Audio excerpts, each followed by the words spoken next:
자, 오늘 은혜 받을 말씀입니다. 로마서 강의 120번째 시간, 로마서 13장 8절에서 10절까지입니다. 제목이 뭐죠? 시작. 사랑이면 됩니다. 자, 함께 읽겠습니다. 시작. 피차 사랑의 빛 외에는 아무에게든지 아무 빚도 지지 말라. 남을 사랑하는 자는 율법을 다 이루었느니라. 간음하지 말라, 살인하지 말라, 도둑질하지 말라, 탐내지 말라 한 것과 그 외에 다른 계명이 있을지라도 내 이웃을 내 자신과 같이 사랑하라 하신 그 말씀 가운데 다 들었느니라.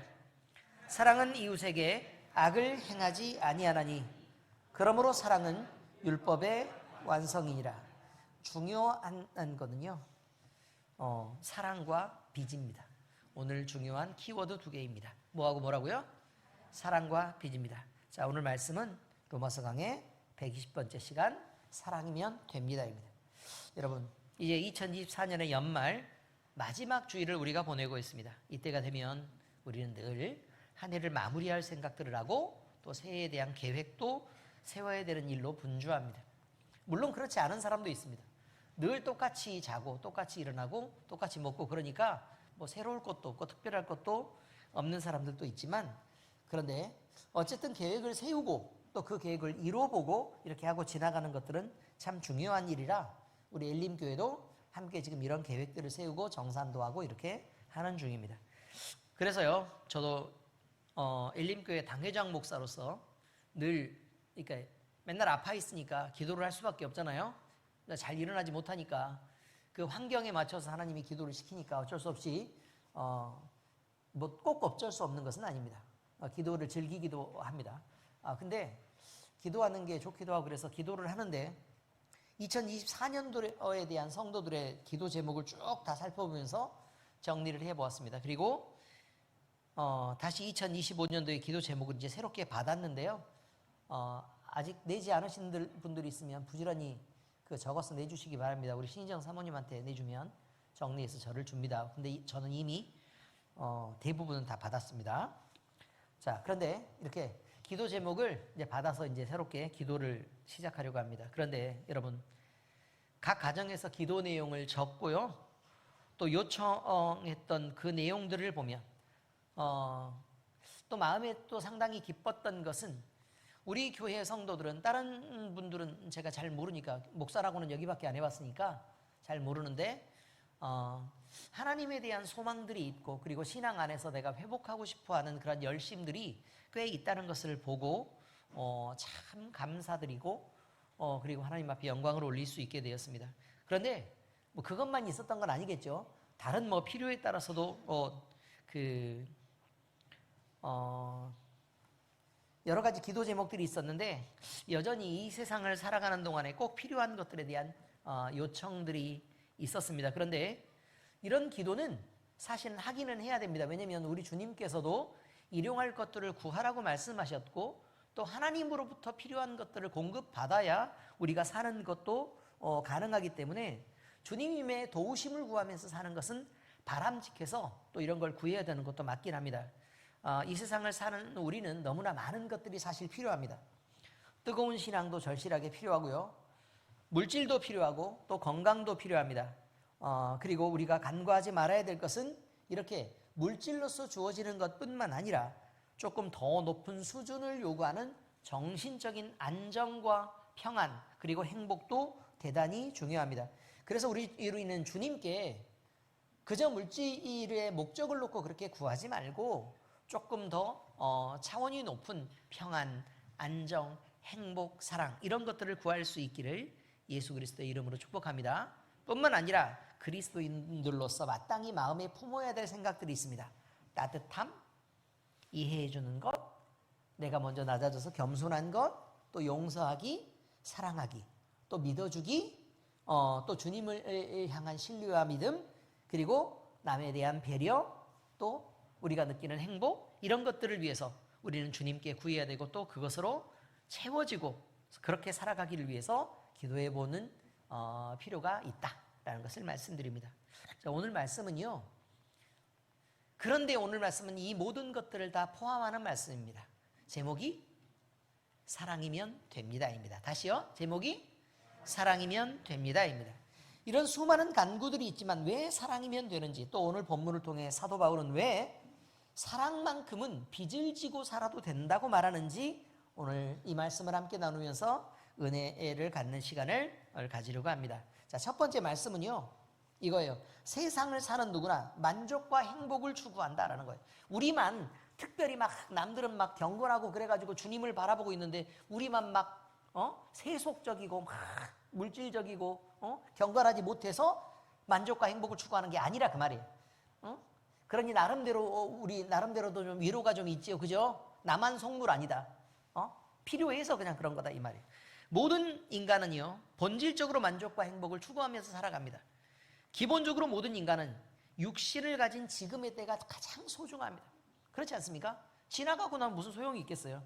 근데 왜 이렇게 소중하게 느낄까? 그거는요 인생을 딱 한 번뿐이라고 느끼기 때문에 그렇습니다. 그리고 이때는 지나가면 돌아오지 않습니다. 바람 피우는 많은 남자들이 또는 바람 피우는 많은 여자들이 지금 세상에 이렇게 되게 많이 있습니다. 물론 제가 아는 사람은 없습니다.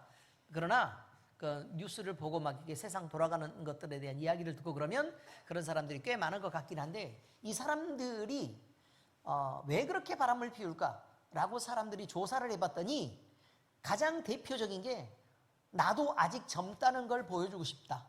나도 아직 살아있다는 걸 느끼고 싶다. 그리고 인생은 한 번뿐인데 이거 지나가면 바람을 언제 피우냐, 뭐 이런 생각을 갖고 있어서 그렇답니다. 근데 바람을 피우면 그다지 재밌는 게 아니고 불행을 끌고 들어오는데도 불구하고 그 욕구를 견디질 못해가지고 그냥 그렇답니다. 이런 육신의 욕망, 이렇게 밀어넣는 욕망이 우리를, 그러면 결국은 그 즐거움이 우리를 행복하게 할 것이냐라는 거예요. 그럼 그렇게 하지는 않으면, 그러면 잠깐만 바람 피우고 돌아와야지, 이게 즐겁고 돌아와야지라고 생각을 하는 그게 오해일 수 있다는 사실도 우리는 알아야 될 거 아니냐, 이런 말입니다. 그런데 이런 욕망이 단지 이렇게 죄된 것에만 속해 있는 것은 아닌 것처럼 보입니다. 더 좋은 학교를 가고 싶어요. 더 좋은 직장을 찾고 싶어요. 안정된 가정을 갖고 싶어요. 많은 재물과 또 건강한 삶들을 위해서 우리는 살고 싶어요 라고 얘기를 해도 이런 것들이 결국 내 육신의 욕망을 채우는 것들에 대한 목표고, 또 그것을 위해서 치열하게 노력해서 이것을 얻는다고 얘기한들, 그럼 과연 이것이 본질적인 행복을 가져다 주는 것일까? 라고 생각해 봐야 됩니다. 그런데 나는 아직 안 해봐서 몰라 라고 얘기한단 말이에요. 그러면 그때는 반면교사라는 게 있어요. 다른 사람들이, 그럼 돈 많은 사람들은 다 행복할까? 건강하면 다 저렇게 즐겁고 행복하게 잘 살아갈까? 이런 것입니다. 자식을 잘 가르쳐 놨더니 정말 그 자식과 함께 행복할까? 아니면 남편을 잘 섬겼더니, 아내에게 잘해줬더니 늘 저 남편이, 저 아내가 나만 쳐다보면서 그렇게 행복하게 잘 살면서 나로 만족하고 나를 칭찬하면서 그렇게 서로 그렇게 이렇게 다정다감하게 그렇게 잘 살아줄까? 저도 노력해봤잖아요.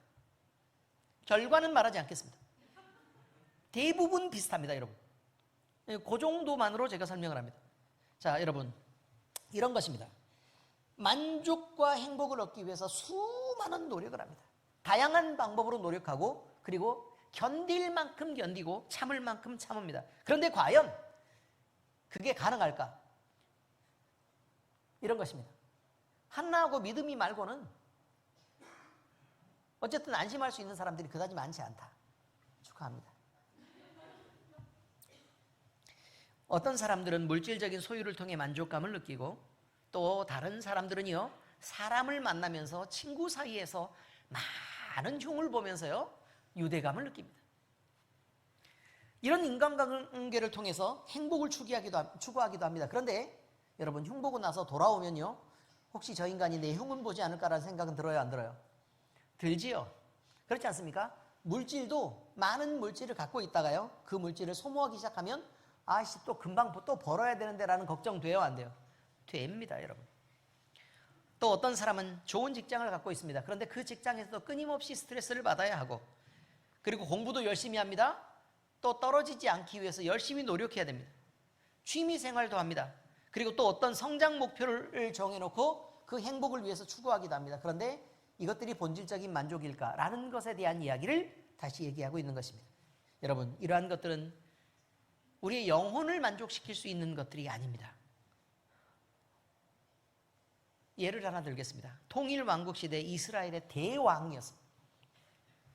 그리고 지혜와 부귀를 모두 가졌고 마누라를 1000명이라도, 자식들은 그 1000명 속에서 얼마를 낳는지 숫자를 세기도 어려운,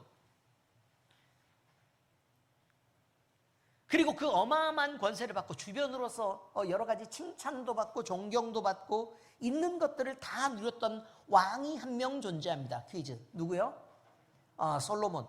여러분도 다 아는 왕입니다. 그런데 솔로몬은 이 세상의 즐거움이란 즐거움은 다 누려보았고, 먹고 싶은 건 다 먹고, 갖고 싶은 거 다 갖고, 누리고 싶은 거 다 누리고, 해야 될 권세 다 누리고, 마누라도 많이 얻어받고, 자식들도 풍성하다. 여러분들이 지금 기도하는 그 모든 제목들을 다 가졌던 사람이, 결과로 가졌던 사람이 누구냐면 솔로몬이었다, 이런 거죠. 그런데 세상의 것들을 다 누리고 살아봤더니 헛되고 헛되니 모든 것이 헛되다고 고백합니다. 전도서 2장 10절에서 11절까지입니다. 다 같이 읽겠습니다. 시작. 무엇이든지 내 눈이 원하는 것을 내가 금하지 아니하며 무엇이든지 내 마음이 즐거워하는 것을 내가 막지 아니하였으니 이런 나의 모든 수고를 내 마음이 기뻐하였습니다. 이것이 나의 모든 수고로 말미암아 얻은 몫이로다. 그 후에 내가 생각해 본즉 내 손으로 한 모든 일과 내가 수고한 모든 것이 다 헛되어 바람을 잡는 것이며 해 아래에서 무익한 것이로다. 사실 솔로몬이 좀 착각한 게 있습니다. 솔로몬은 자기가 일해가지고 얻은 것에 대한 소득은 난 누릴만하다 라고 지금 얘기했던 겁니다. 그런데 사실 솔로몬이 얻은 것은 처음부터 하나님이 주신 것이었지, 솔로몬 자기가 노력해서 얻은 게 아니었습니다. 그런데 자기 마음대로 자기가 얻은 줄 알았기 때문에 마음껏 자기가 누리면서 쓰고 누리고 즐기고를 했던 것입니다. 그런데 그렇게 육신으로 누리고 즐겨보니까 헛되구나 라는 걸 알게 된 것입니다. 왜요? 거기서 하나님을 뺐기 때문에 그렇다는 거예요. 하나님을 뺐기 때문에. 이것은 비단 솔로몬의 경우에만 해당되는 것은 아닐 것입니다. 모든 인간은 늙습니다. 그리고 늙으면요 또 병 들어갑니다. 그리고 죽음을 향해 갈 수밖에 없는 존재들입니다. 우리가 사실은요, 저도 물론 그랬었지만 장애가 있는 분들을 보면요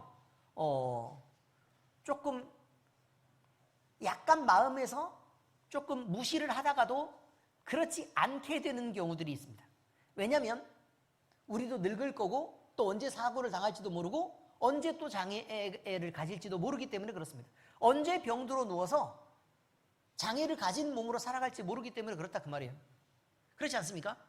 그러니까 함부로 대할 일이 아니라, 함부로 대할 일이 아니다. 조심스러워야 된다. 여러분, 어느 누구도 늙어가는 것에 자유할 사람은 없습니다. 어느 누구도 병드는 것에 자유할 사람은 없습니다. 그래서 사실은 돈을 조금 모으고 있고 싶은 것도 있습니다. 왜냐하면 늙어가지고 내가 병들었을 때 아씨 금방 죽으면 어떡하지?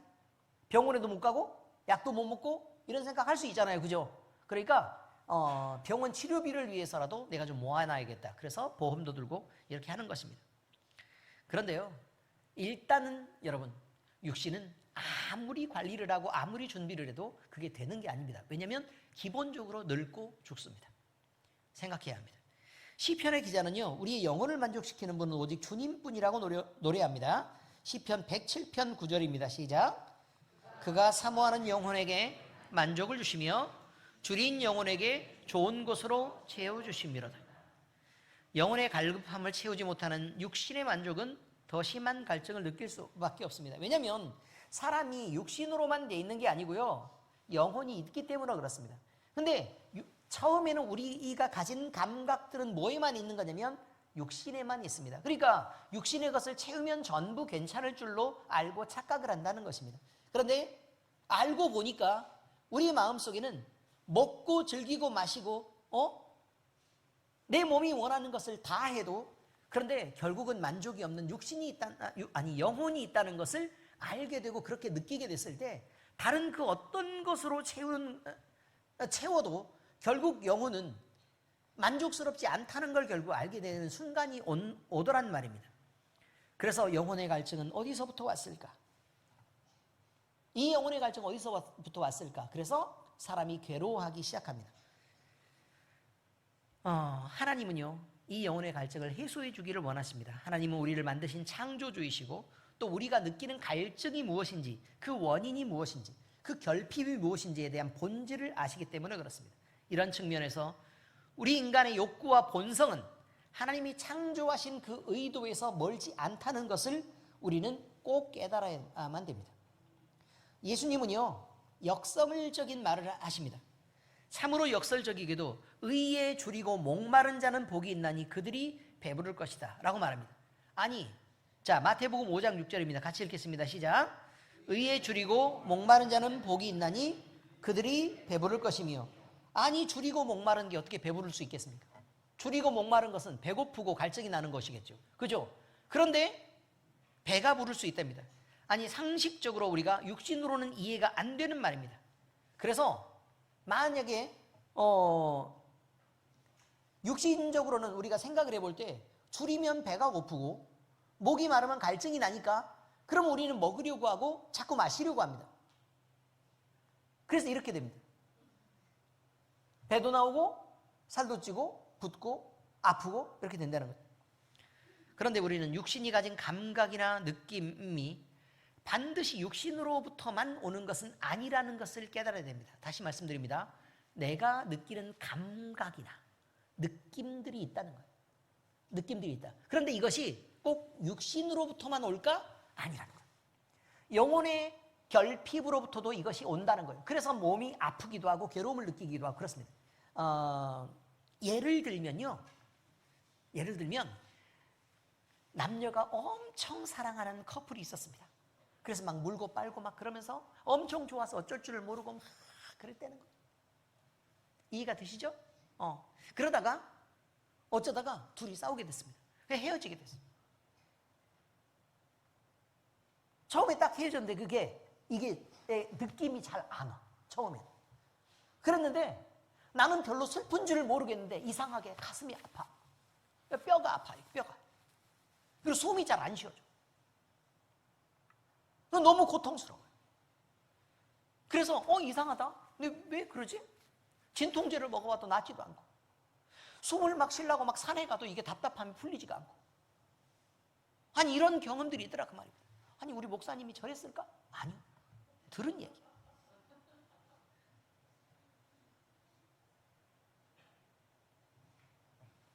여러분, 이것이 먹는 걸로 마시는 걸로 풀리겠습니까? 안 풀립니다, 여러분. 생각만 해도 막 너무 힘드네. 그죠? 이 커플 어쩌면 좋아.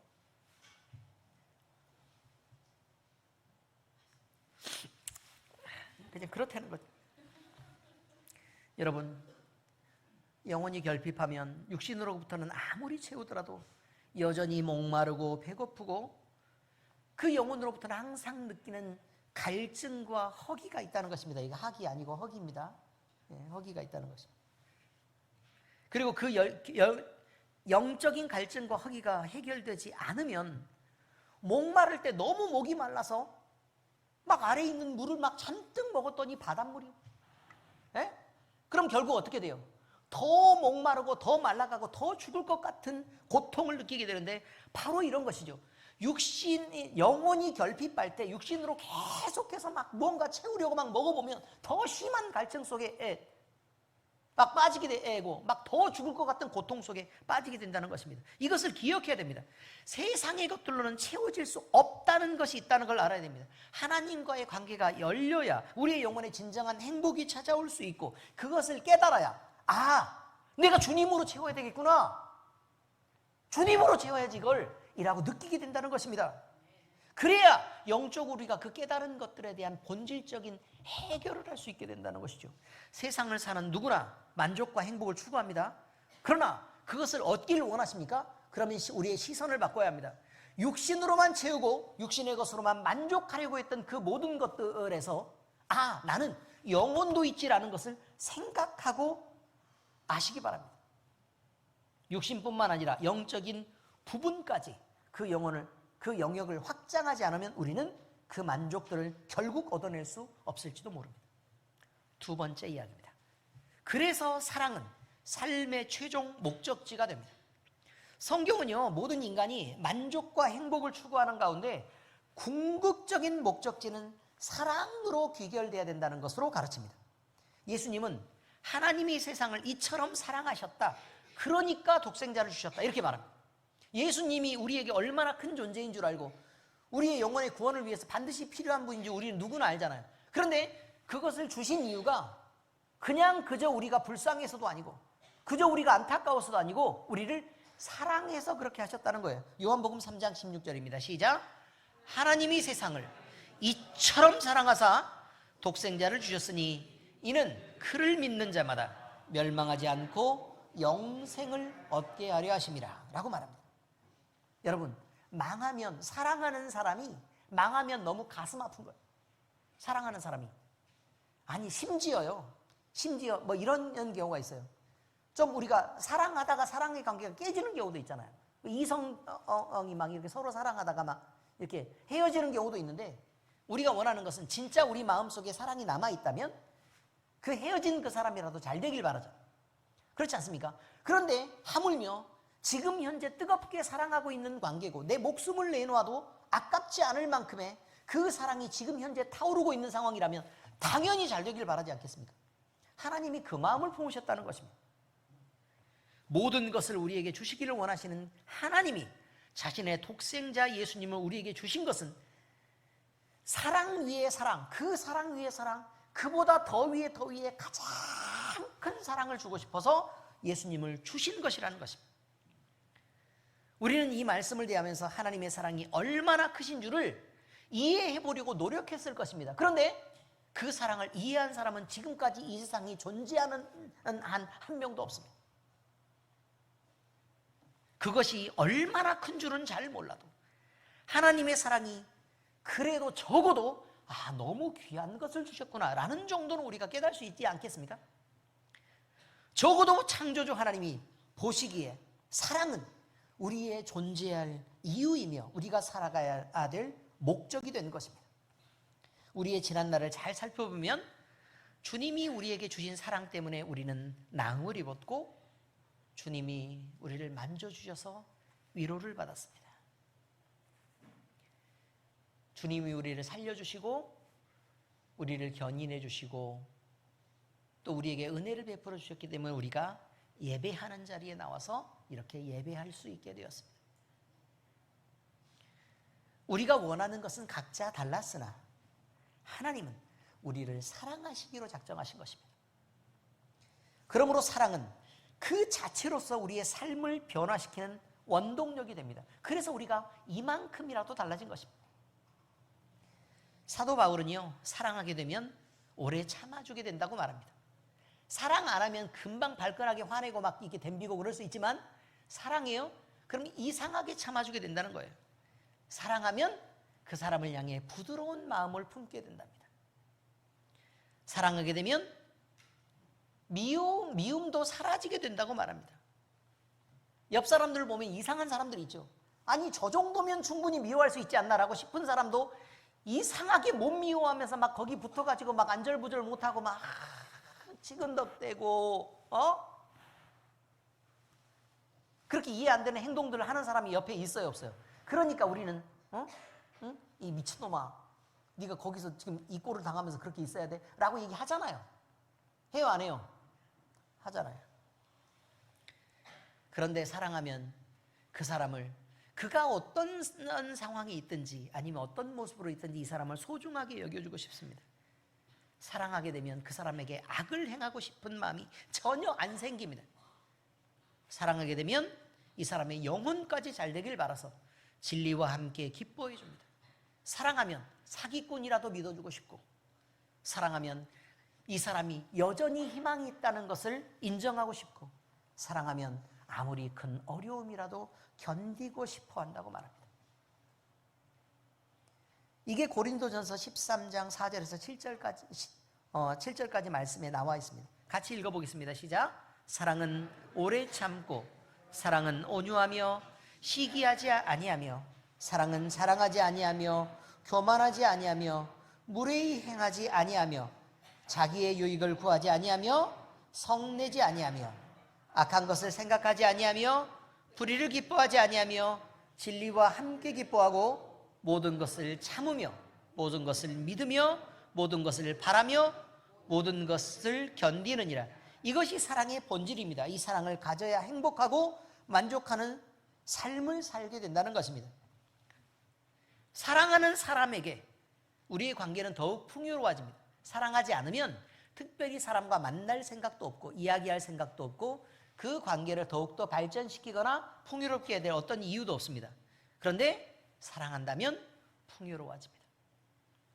그래서 그리스도인의 미덕인 겸손과 온유, 이것을 실천하려면, 그리고 위에 있는 사랑의 그 덕목들을 실천하려면 내가 바라보는 대상을 정말로 사랑해야 된다는 것입니다. 에베소서 4장 2절입니다. 시작. 모든 겸손과 온유로 하고 오래 참음으로 사랑 가운데서 서로 용납하자, 이렇게 말합니다. 그런데요, 사랑이 단순한 감정적인 열매로 끝나지 않고 감정이 아니라 결국 우리의 행동으로 드러나게 된다는 것입니다. 우리의 행동의 패턴이 이렇게 나옵니다. 행동이 그냥 나오는 게 아니라 감정이 생깁니다. 감정이 생겨요. 그러면 그 감정에 따라 의지가 생깁니다. 그 의지에 따라 행동하는 것입니다. 이해가 잘 되시죠? 맨 처음에 뭐가 생겨요? 감정이. 그 다음에요? 의지가. 그 다음에 행동이 나와요. 행동을 바꾸고 싶으면 우리의 생각을 바꿔야 합니다. 근데 생각을 바꾸려고 아무리 노력해도 안 됩니다. 왜요? 뭐가 안 달라져서?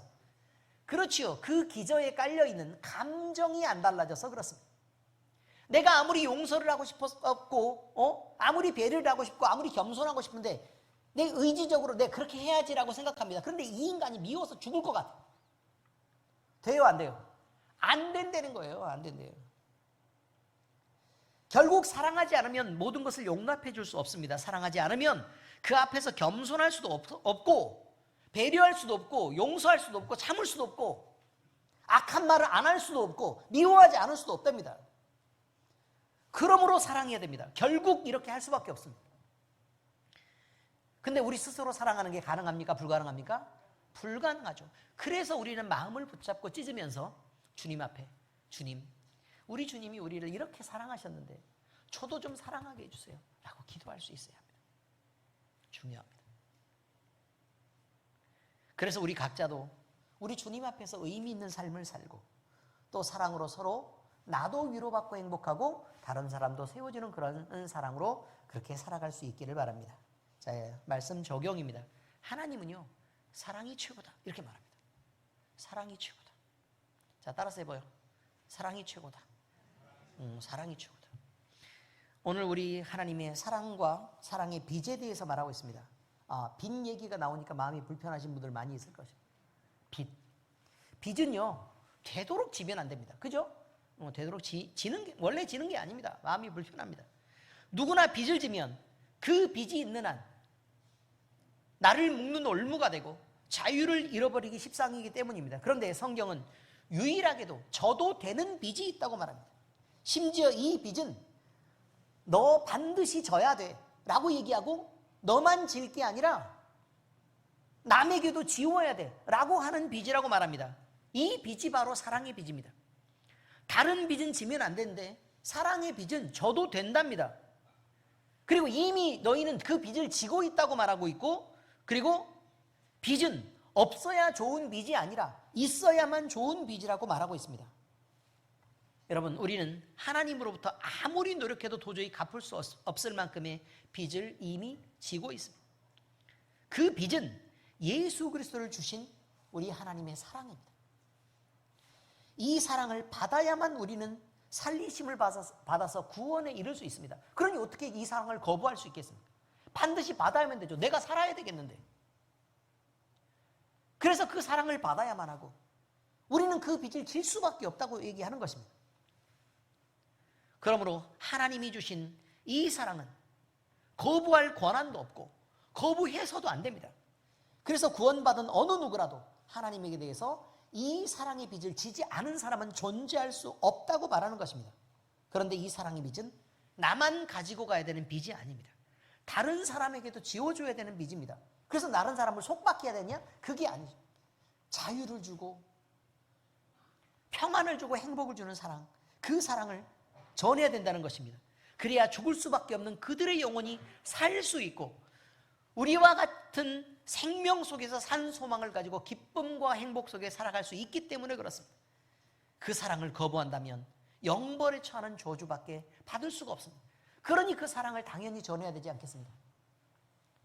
그런데요, 빚의 특징이 이렇습니다.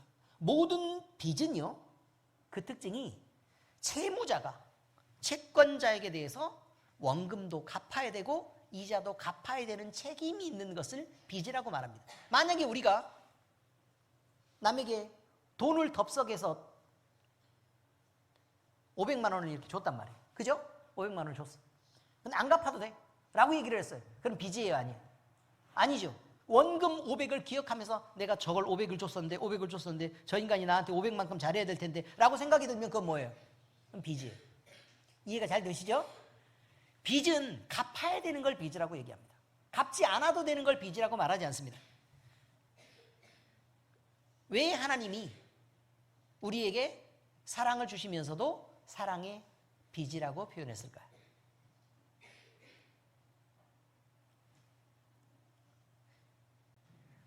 우리가 하나님께 사랑의 빚을 졌다면 하나님께로부터 받은 사랑의 원금의 양이 얼만큼인지는 확인을 해둬야 됩니다. 아니, 얼마만큼 빚을 졌는지는 알아야죠. 그렇지 않습니까? 얼마만큼 빚을 졌는지 알아야 됩니다. 그리고 이율이 얼마고 이자가 얼마쯤 되는지도 계산을 해야 됩니다. 그런데 사실 우리는 원금을 갚을 능력은 별로 없습니다. 그렇죠? 그러면 그 원금의 크기에다가 적어도 이자 정도는 갚으면서 살아야 되지 않겠습니까? 그렇죠? 이율의 0.00000001% 정도로 아주 저렴하게 이율을 계산한다고 해도 우리는 죽을 힘을 다해서 갚아야 됩니다. 여러분, 이것이 빚진 자의 의무이자 책임입니다. 의무와 책임이 있는데 그것을 행하지 않고 사는 사람은 무책임하고 부도덕한 사람입니다. 빚을 져놓고 그냥 나몰라라고 있는 사람이 어떻게 양심적인 사람이라고 말할 수 있겠습니까? 그렇지 않습니다. 사랑의 빚을 받았어도 그것이 빚이면 어떻게 해야 된다고요? 갚아야 되는 것입니다. 어떻습니까? 우리가 받은 사랑의 양은 얼만큼입니까? 우리가 그 사랑을 헤아릴 수 있습니까? 우리의 실력으로는 그 사랑의 크기를 가늠하는 것마저 가능하지 않습니다. 하나님의 계산에 의하면요, 그런데 하나님의 계산에 의하면 예수 그리스도는 하나님의 전부였다고 말합니다. 예수를 빼고 생각할 수 없을 만큼 하나님의 전부인 예수를 우리에게 그저 주셨다고 말합니다. 우리는 그 사랑을 받았고 빚을 지게 된 것입니다. 우리는 그럴 능력도 안 될 뿐 아니라 갚을 능력도 안 될 뿐 아니라 그 넓이도 깊이도 그리고 그 농도마저도 얼마만큼이 되는지조차 가늠할 수 없는 자들이기 때문에 하나님의 빚을 갚을 수 없습니다. 분명히 말씀드립니다. 에베소서 3장 17절에서 19절입니다. 시작.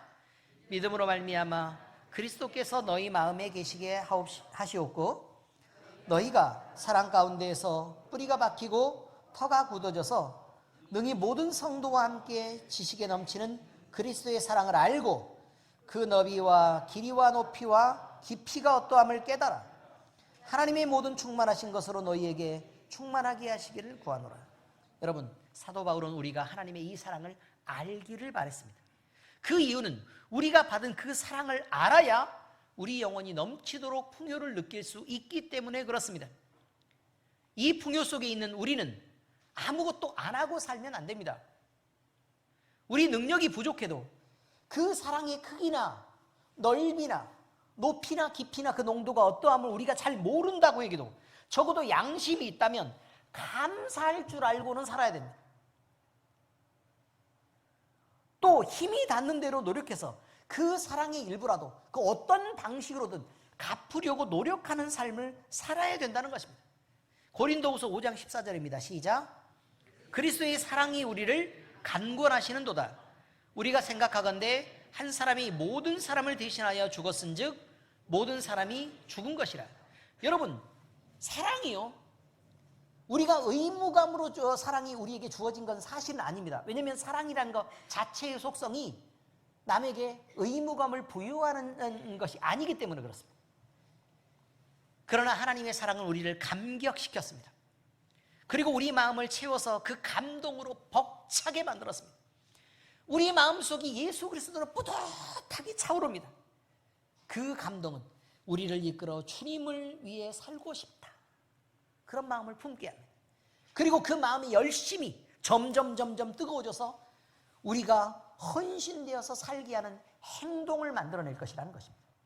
우리의 감정은 우리의 의지를 만들고, 우리의 의지는 행동을 만드는 것입니다.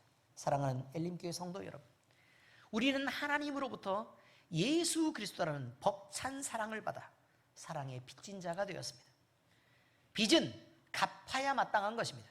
그런데 이 빚은 의무감이나 책임감으로 갚는 빚이 아닙니다. 그냥 그저 감사하고 내가 주님을 사랑하게 됨으로 인해서 내어드리고 싶은 마음의 벅찬 감동으로, 그저 행동으로 나오는 것입니다. 우리가 우리 주 예수님을 그리스도로 믿을 때 용서와 희생, 헌신과 겸손 등 반드시 행해야 될 우리 이 그리스도인의 덕목들이 존재할 것입니다. 그러나 이것이 율법으로 지키는 것이라면 우리에게 너무 무거운 짐이 될 것입니다. 그런데 우리가 주님을 사랑하면, 그리고 주님이 우리 마음속에 벅차게 차오르면, 주님이 사랑으로 우리 마음을 견딜 수 없게 만들면 우리는 결국 행동하게 될 것이고, 그 행동을 하면서도 우리는 의무감으로 불편해지는 것이 아니라 자유로워지고 행복해지고 더 놀랍도록 우리가 더 많이 풍성해지는 결과들을 우리가 만날 수 있게 될 것입니다. 우리 주님을 사랑하면 하나님을 향한 예배가 살아날 것입니다. 행복하고 좋을 것입니다. 사람을 향해서 사랑해야 된다, 참아줘야 된다, 겸손해야 된다, 이런 모든 사랑의 실천마저도 모두 가능하게 될 줄로 믿습니다. 요한 1서, 요일 아닙니다. 요일 4장 12절 같이 읽습니다. 시작. 어느 때나 하나님을 본 사람이 없으되 만일 우리가 서로 사랑하면 하나님이 우리 안에 거하시고 그의 사랑이 우리 안에 온전히 이루어지느니라. 와, 주님을 사랑했더니 막 사람이 사랑스러워 보이는 거예요. 우리 주님을 사랑했더니 내가 막 내 마음속에 행복해 보이는 거예요. 주님을 사랑했더니 그저 막 사람들이 소중해지는 거예요. 이런 사랑이 우리 안에 충만한 걸 보면서 우리가 누굴 느끼느냐? 이야, 하나님이 우리 안에 계시는구나. 하나님이 우리를 이렇게 벅차게 하시는구나. 우리가 이렇게까지 행복하게 되는구나. 우리가 이렇게까지 회복되는구나. 주님이 이러려고 우리를 사랑해 주셨구나라는 걸 느끼게 될 수 있다는 것입니다. 우리 모두 이 모든 사랑을 알게 되시기를 우리 주 예수 그리스도의 이름으로 축복합니다. 하나님의 은혜가 우리 모두와 함께하기를 빕니다. 기도하겠습니다. 아버지 하나님, 우리는 하나님으로부터 우리가 헤아릴 수도 없고 또 마저 느낄 수도 없고 또 우리가 감당할 수도 없는 그 놀라운 사랑인 예수 그리스도를 받았습니다. 뿐만 아니라 주님은 우리 마음속에 찾아오셔서 늘 넉넉한 사랑으로 우리를 사랑하시고 위로하시고 또 격려하시고 공급하시고 베푸시는 삶을 살아갈 수 있도록 늘 우리 중심에 거하고 계십니다. 우리 마음속에 아버지 하나님 주님을 향한 사랑을 이제 채우기를 바랍니다. 이 사랑이 가득 차고 넘쳐서 우리 마음속을 뿌듯하게 하고 감격하고, 그래서 아버지 하나님 주님을 사랑하고 또한 바라보는 사람을 사랑하지 않으면 견딜 수 없는 사랑으로 우리가 이끌림을 받기를 원합니다. 아버지 하나님, 이제 우리가 결단합니다. 주님, 이 사랑으로 살겠습니다. 주님의 사랑을 배우고 주님을 채워서 살겠습니다. 아버지 하나님, 이렇게 살 의지와 소망을 우리에게 허락하여 주시옵소서. 주님이여, 우리에게 능력 주시고 우리에게 큰 사랑의 마음들을 주셔서 우리가 아버지 하나님이여 사랑 없이는 견딜 수 없는 마음 또한 허락하여 주시옵소서. 그래서 우리의 삶이 우리가 원하는 본질이 풍요로워지고 또한 넉넉해지고, 그래서 아버지 하나님 벅차게 행복한 삶을 우리가 살아갈 수 있도록 주여 우리를 인도하여 주옵소서. 살아계신 우리 주님 예수 그리스도의 이름으로 감사하며 기도합니다. 아멘.